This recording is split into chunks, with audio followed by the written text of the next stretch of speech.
আমার দায়মুক্তি ছবিটি ভালো গেল। আমি তো রিলিজের পরেই বেশ কিছু হলে গিয়েছিলাম, পাবলিক রিভিউ দেখলাম, বেশ ভালো চলে। দায়মুক্তি হচ্ছে একটি পারিবারিক আর সামাজিক ছবি। এই ছবিটা হচ্ছে বৃদ্ধাশ্রমের উপরেই একটা গল্প, বাবা মার উপরে গল্প। এখানে প্রেম, ভালোবাসা, রোম্যান্স এগুলো কিছু নিয়ে আসলে দায়মুক্তিটা না। তো আমার চরিত্রা একদম খুবই সিম্পল একটা মেয়ে, যে ইউনিভার্সিটিতে পড়ে, বাবা মাকে ভালোবাসে, দাদা দাদিকে ভালোবাসে।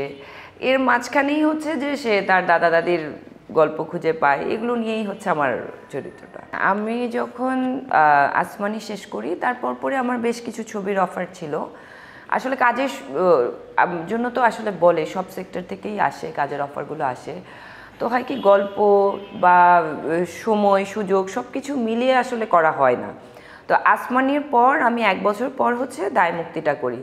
দায়মুক্তির পর হচ্ছে আমার একটু পড়াশোনার ব্যাপারে, তারপরে হচ্ছে আমার নিজেকে একটু চেঞ্জ করতে হয়েছে। কারণ হচ্ছে আমি যখন দায়মুক্তিটা করি ওই সময়টা আমার ওয়েট বেড়ে যায়। তো ওই প্রায় ওইখান থেকে আমি 22 কেজি ওয়েট কমাই। আমি একটু চেঞ্জ আনতে হয়েছে নিজেকে। তো একটা বড় গ্যাপ এই জন্য ছিল। ছবিটার শুটিং 19 সালেই শেষ হয়ে গেছে। এরপর আর মানে ওখানে শুটিং, ডাবিং সব কিছু আমাদের তখনই শেষ, সাথে সাথেই শেষ। কিন্তু ছবিটা রিলিজ দিতে আমাদের দেরি হয়েছে। আমার কাছে মনে হয় যে প্রথম কথা, একটা ছবি বা একটা কাজ, এটা যখনই আসলে রিলিজ হয়, এটা যখনই আসে, প্রত্যেকটা সময়ই আসলে পারফেক্ট সময়। কিন্তু এটা হচ্ছে দেশের পরিস্থিতি আর সব কিছু মিলিয়ে হচ্ছে যে দেখে একটা ভালো সুযোগ দেখে আসলে কাজটা দেওয়ার জন্য আমরা ওয়েট করেছি যেহেতু। তো আমার কাছে মনে হয় যে এখন যে সময়টা আমরা ছবিটা রিলিজ দিয়েছি এটা ভালো একটা সময় ছিল। কারণ আমরা যে সময়টা দায়মুক্তি শুটিং করি, কোভিড লকডাউন, তখন আসলে শুটিং হচ্ছিল না, খুব একটা কাজ ছিল না। তো আমার মনে আছে ওই সময়টার কথা। ছবি নাই, শুটিং নাই, কোথাও কাজ নাই, ঠিক এরকম একটা সময় আমরা দায়মুক্তি শুটিং করি। তো আমরা যখন দায়মুক্তিটা রিলিজ দেই কিছুদিন আগে, তখনও ছবি আসছে না, পরিস্থিতি সব কিছু মিলিয়ে আসলে একটু অফ ছিল। তো ঠিক এই চেঞ্জের সময়টাই আবার আমরা দায়মুক্তিটা রিলিজ দেই। তো সব কিছু মিলিয়ে আমার কাছে মনে হয়েছে দুইটা একদম খুব সুন্দর সময় ছিল।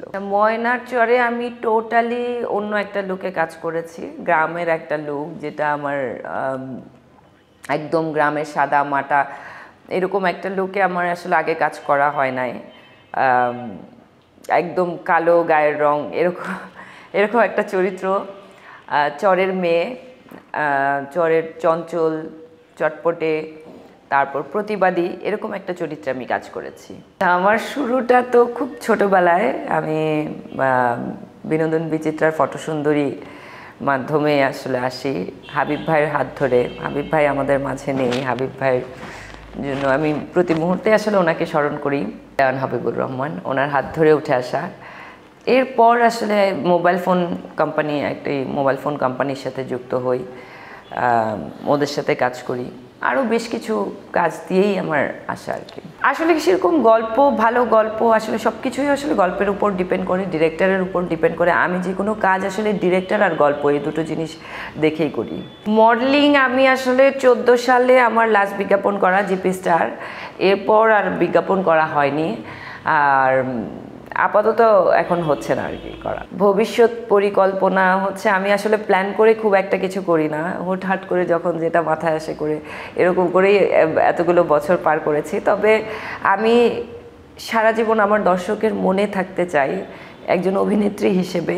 অনেকগুলো বছর পরও যেন দর্শক আমাকে মনে রাখে, আমি যদি না থাকি আমার কাজগুলো মনে রাখে। তো আমি চাই যে আমি অডিয়েন্সের মনে থাকি।